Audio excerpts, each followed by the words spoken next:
ảnh con. Đi đi. Đi đi. Nhanh nhanh đi đi về á. Ui, ui.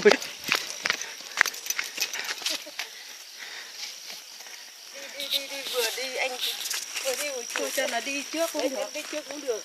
Đi trước chả thấy mặt. Con ơi, ngoảnh sang đây nữa con ơi. Con à. Chả. Nào. Cho bố đi trước. Bố đi trước, bố chụp ảnh con nhá. Đấy.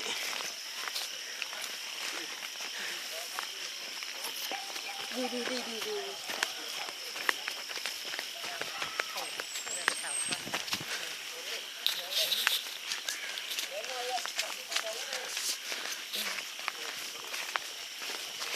Con cứ đi từ từ ấy. Đi chậm nữa con.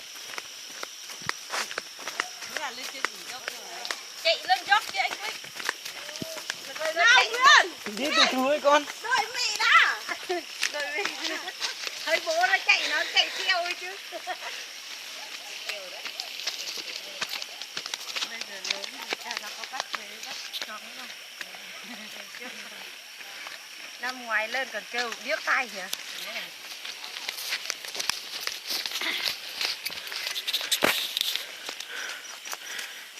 Nhà cà phê ở bên kia là không?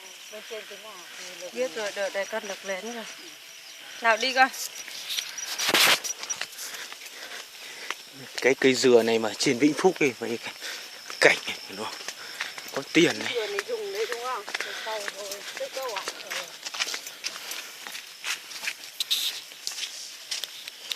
Đây để em về nói này. Em về, em nào. Rồi đi.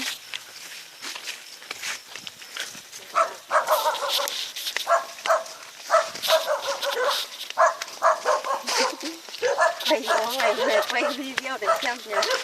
Xem thắng lần nhá. Mệt chưa con?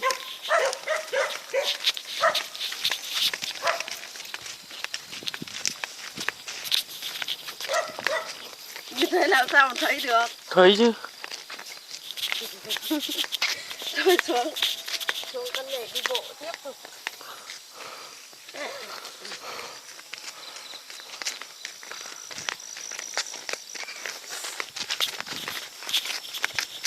Thôi bằng đấy cũng được rồi, để mà xem rồi.